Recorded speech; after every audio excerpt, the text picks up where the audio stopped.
छात्र PPS education point में आप सभी का एक बार फिर स्वागत है। मैं विजय यादव कक्षा 9 के विद्यार्थियों के लिए रसायन विज्ञान से संबंधित अध्याय दूसरा, जिसमें तत्व, यौगिक और मिश्रण, इन सब चीजों के बारे में बताया जाएगा। तो सबसे पहले बात आती है पदार्थ की। तो जैसा कि पहले अध्याय में बताया गया था, पदार्थ क्या है, उसकी अवस्थाएं क्या है और कह सकते हैं आप अवस्था परिवर्तन क्या है, पदार्थ कितने प्रकार के होते हैं, तो ये सब चीजें थी। तो बताया जाता है यहाँ पर देखिएगा, पदार्थ को दो भागों में बांटा गया है, शुद्ध पदार्थ, अशुद्ध पदार्थ। अब बात आती है शुद्ध पदार्थ के अंतर्गत अगर आप देखेंगे तो तत्व है, यौगिक है। अब तत्व के अंतर्गत धातु, अधातु, उपधातु है। अशुद्ध पदार्थ में आप आइए इधर, तो आप पाएंगे कि अशुद्ध पदार्थ में मिश्रण होता है। मिश्रण में समांगी मिश्रण है, विषमांगी मिश्रण है। इसके अतिरिक्त इस चैप्टर के अंतर्गत विलयन है, निलंबन है, कोलाइडियल कण है, इन सब चीजों के बारे में अध्ययन किया जाएगा। तो सबसे पहले बात करेंगे हम लोग पदार्थ की। एक बार फिर से परिभाषा सुनेगा। ब्रह्मांड में पाया जाने वाला वह सूक्ष्मतम कण जिसका कुछ न कुछ भार हो या फिर जो अपनी उपस्थिति से कुछ न कुछ स्थान घेरने का कार्यक्रम प्रस्तुत करे, तो इस तरह की चीजें जो रहेगी, फिर उस तरह का जो कण रहेगा वो पदार्थ कहलाएगा। अब पदार्थ ने कहा शुद्ध और अशुद्ध। शुद्ध पदार्थ के अंतर्गत आते हैं तत्व, एलिमेंट क्या होते हैं। तो बताया जाता है कि ऐसे पदार्थ जिसमें एक ही प्रकार के परमाणु पाए जाते हैं, ठीक है, जिनकी कह सकते हैं आप परमाणुविक संरचना एकदम एक ही प्रकार की होती है, तो वो तत्व कहलाएंगे। तत्व के अंतर्गत तीन चीजें आती हैं, अगर आप देखेंगे मेटल, नॉन मेटल एंड कह सकते हैं आप मेटलायर। जिसमें आप ध्यान देंगे धातु किसे कहते हैं, तो धातुओं की जो परिभाषाएं हैं वो कह सकते हैं आप ऐसे तत्व जो इलेक्ट्रॉन त्याग कर धनायन बनाने की प्रवृत्ति रखते हैं, वो धातु कहते हैं। और अगर आप अधातु के बारे में बात करेंगे तो बताया जाता है कि ऐसे तत्व जो इलेक्ट्रॉन ग्रहण करके ऋणायन बनाने की प्रवृत्ति रखते हैं। उसके साथ साथ आप देखेंगे उपधातु क्या होती है। तो उपधातु बताया जाता है कुछ तत्व ऐसे भी होते हैं जो सामान्यतः अधातु होते हैं या फिर धात्विक गुण होते हैं, लेकिन अपशिष्ट मिला वो सामान्य पर अधातु होते हैं, लेकिन अपशिष्ट मिलाए जाने पर वो धातुओं की भांति व्यवहार करने लगते हैं, उनको आप उपधातु कह सकते हैं, ठीक है। और इस तरह की जर्मेनियम, आर्सेनिक और एंटीमनी है। अधिकतर गैसें जो होती हैं वो अधातुएं होती हैं, और ब्रोमीन एक द्रव अधातु है, ये भी जानिएगा। और धातुओं में अगर देखेंगे अधिकतर सामान्यतः ठोस, द्रव, गैस तीनों अवस्थाओं में पाए जाने वाले तत्व होते हैं। और द्रव में अगर आप देखेंगे तो Hg यानी पारा जो है वो द्रव धातु है। फिर इसके बाद आएंगे आप दूसरे शुद्ध पदार्थ यौगिक के रूप में। यौगिक किसे कहते हैं, इसमें बताया गया होगा कि जब दो या दो से अधिक पदार्थों को एक निश्चित अनुपात में मिलाया जाता है तो उससे निर्मित नया पदार्थ जो होता है वो यौगिक कहलाता है। When two matter or substance or molecules mixed into fixed ratio, it is also known as compound। फिर इसके बाद आगे बात आती है अब यौगिक के बारे में। अगर आप उदाहरण के रूप में देखना चाहेंगे तो जितने भी प्रकार की रासायनिक क्रियाएं संपन्न होती हैं वो लगभग एक नियमित कह सकते हैं आप, एक नियमित और फिक्स रेशियो में मिलाई जाती हैं, निश्चित अनुपात में मिलाई जाती हैं। जैसे H2O है या फिर कहते हैं NH3 है, ये सब चीजें जो है वो यौगिक के अंतर्गत आती हैं। आप अशुद्ध पदार्थ की तरफ आएंगे।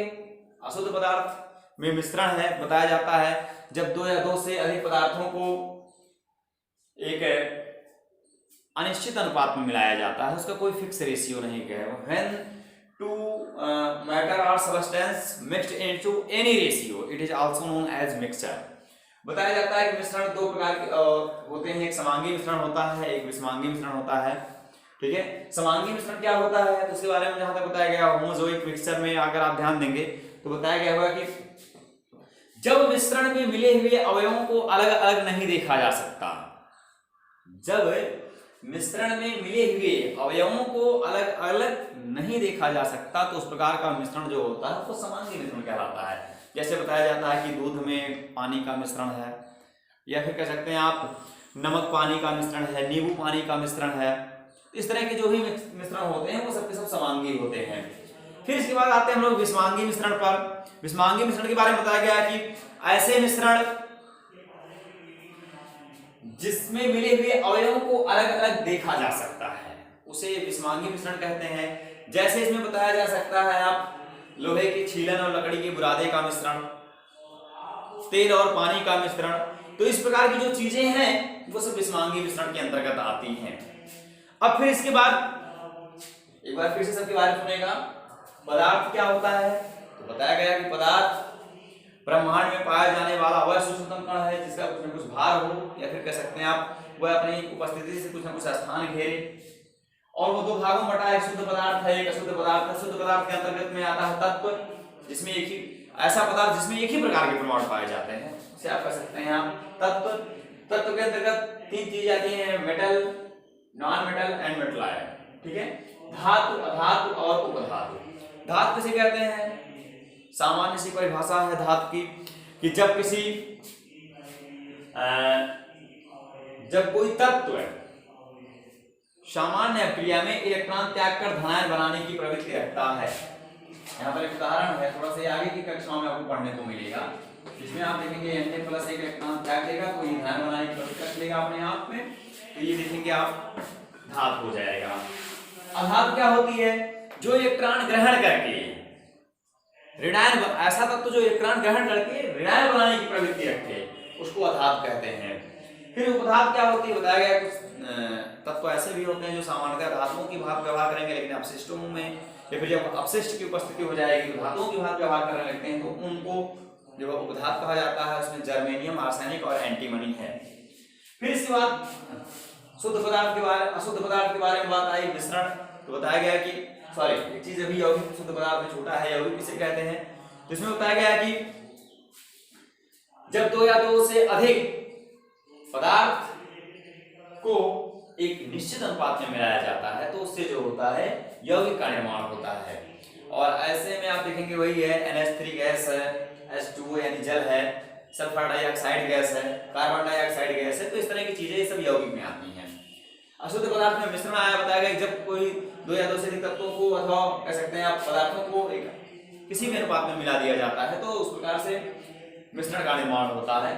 तो समांगी और विषमांगी दो रूपों में बटा हुआ है। समांगी मिश्रण क्या होता है, तो बताया गया कि जब मिश्रण के मिले हुए अवयव अलग अलग ना परिलक्षित हों तो उसे समांगी मिश्रण कहेंगे। अब उसमें हमने बताया कि दूध और पानी का मिश्रण है, और कह सकते हैं आप नमक पानी का मिश्रण है, यूरिया पानी का मिश्रण है, फिटकरी पानी का मिश्रण है, तो उसको अलग अलग नहीं देखा जा सकता है। फिर उसके बाद आता है कि विषमांगी मिश्रण क्या होता है। विषमांगी मिश्रण के अंतर्गत बताया जाता है कि ऐसा मिश्रण जिसमें उसमें मिले हुए अवयवों को अलग अलग देखा जा सकता है, उसको विषमांगी मिश्रण कहते हैं। बताया गया लोहे की छीलन और लकड़ी के बुरादे का मिश्रण है, तेल और पानी का मिश्रण है, तो इस प्रकार से जो होता है वो विषमांगी मिश्रण के अंतर्गत आता है। अब फिर इसके बाद जो है अगली चीज आती है सॉल्यूशन, यानी विलयन क्या होता है। तो इसमें आप देखेंगे विलयन,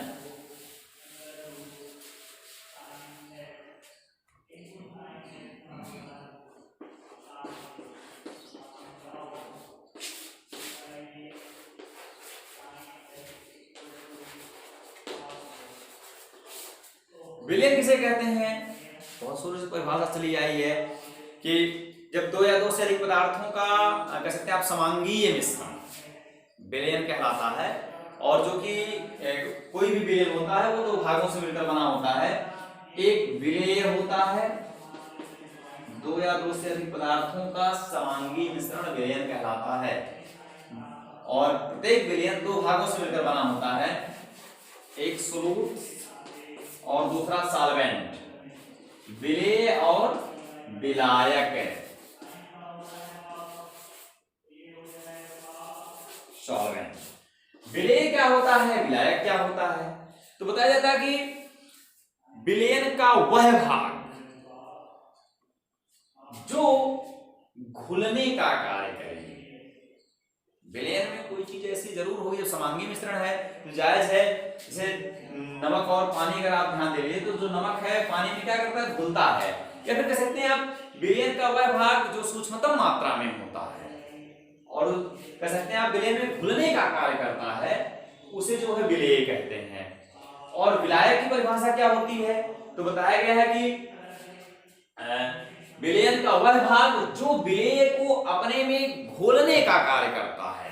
हमने कहा नमक और पानी में नमक विलेय है, पानी जो है वो विलायक है, क्योंकि विलायक जो है वो विलेय को अपने में घोल ले रहा है।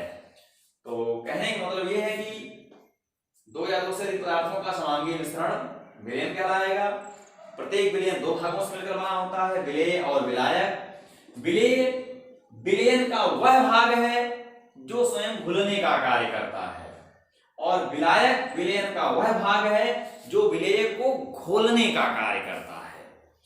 तो इस प्रकार से अगर आप आगे ध्यान देंगे तो बताया गया कि एक चीज आती है निलंबन। निलंबन क्या होता है? निलंबन आपने कभी पानी और कह सकते हैं आप ये रेत को लेकर आपस में मिलाइए तो देखेंगे अपने आप जो रेत के जो कण होते हैं वो पानी में किसी कीमत पे जो है कह सकते हैं आप मिलते नहीं हैं। तो यह कंडीशन जो होती है वो निलंबन की कहलाती है। बताया जाता है जब किसी विषमांगी घोल को किसी विषमांगी घोल जो ठोस द्रव में वितरित हो सकता है, ऐसा विषमांगी घोल जो ठोस और द्रव में वितरित हो सकता है, इस प्रकार का जो विलयन कहलाएगा वो निलंबन के अंतर्गत आएगा। और जैसे हमने बताया कि रेत और पानी का मिश्रण अगर आप करेंगे तो आप देखेंगे कुछ आप उनको पूरा कितना भी ठीक ठाक से मिला लीजिए, लेकिन जब आप उनको शांत कर देंगे, स्थिर कर देंगे, तो उस कंडीशन पर अपने आप देखेंगे बालू जो है छनके अलग हो जाएगा और उसके उपरांत जो है पानी स्वतः अलग हो जाएगा। फिर इसके बाद आता है कोलाइडियल विलयन। क्या होता है? बताया जाता है कि ऐसा विलयन जिस पर टार्च द्वारा प्रकाश डालने पर किरणों का मार्ग स्पष्ट हो जाता है, उस प्रकार के विलयन को कोलाइडियल विलयन कहते हैं। और प्रकाश का प्रकीर्णन क्या होता है? एक चीज और भी छोटी सी इसी में है, तो उसमें बताया गया है कि प्रकाश किरण का किसी भी धूल धूसरित कण से अथवा आयनों से संयोजित होकर पुनः विशेष रंग के प्रकाश को उत्सर्जित करने की जो प्रक्रिया होती है वो प्रकाश का प्रकीर्णन कहलाती है।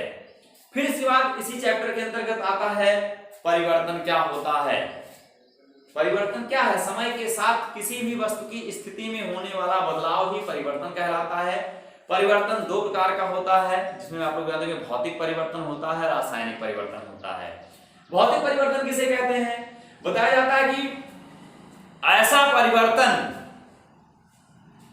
परिवर्तन जिसमें पदार्थ के भौतिक गुण बदले जा सकते हैं परंतु वह अस्थायी होते हैं। अर्थात अगर परिस्थितियां सामान्य कर दी जाएं तो पुनः अपनी वापस स्थिति में आ सकते हैं, या फिर कह सकते हैं आप ऐसा परिवर्तन जिसमें कोई नए पदार्थ का निर्माण नहीं होता है, उस प्रकार के परिवर्तन को भौतिक परिवर्तन कहते हैं। जैसे कह सकते हैं आप बर्फ का द्रव में बदलना, अगर आप फिर ठंडा कर देंगे फिर वो बर्फ में बदल जाएगा। पानी का कह सकते हैं आप वाष्प में बदलना, अगर आप वाष्प को ठंडा करेंगे फिर पानी में वापस आ जाएगी। इसमें किसी नए पदार्थ का निर्माण नहीं होगा, केवल अवस्था परिवर्तन का गुण आएगा। ठोस से द्रव में आ जाएगा, द्रव से गैस में आ जाएगा, गैस से वापस फिर ठोस में आ सकता है, द्रव में आ सकता है। तो कह सकते हैं आप ऐसा परिवर्तन जिसमें नए पदार्थ का निर्माण नहीं होता है उसे भौतिक परिवर्तन कहते हैं। जैसे में हमने बताया कि बर्फ का द्रव में परिवर्तित होना, यानी पानी में, या फिर पानी का गैस में परिवर्तित होना। तो और ऊर्ध्वपातन की जितनी भी क्रियाएं हैं उसमें भी ऐसा संभव हो सकता है कि भौतिक परिवर्तन का ही उदाहरण होती हैं कि एक बार डायरेक्टली ठोस से गैस में चली जाएंगी, गैस से फिर वापस ठोस में आ सकते हैं अगर उनका द्रवण किया जाए तो। अब फिर इसके बाद आता है रासायनिक परिवर्तन। क्या होता है? Chemical changing. बताया जाता है कि प्रकृति में होने वाला अथवा मानवकृत होने वाला ऐसा परिवर्तन जिसमें नए पदार्थ का निर्माण हो जाता है उसे रासायनिक परिवर्तन कहते हैं। और अधिकतर यह पुनः अपनी मूल स्थिति को वापस प्राप्त नहीं कर सकता। जैसे जंग लगना, किण्वन क्रिया, पदार्थ का जलना, ये सब रासायनिक परिवर्तन के अंतर्गत आता है। आज की वीडियो में इतना ही। फिर मिलेंगे नए वीडियो के साथ, तब तक के लिए जय हिंद।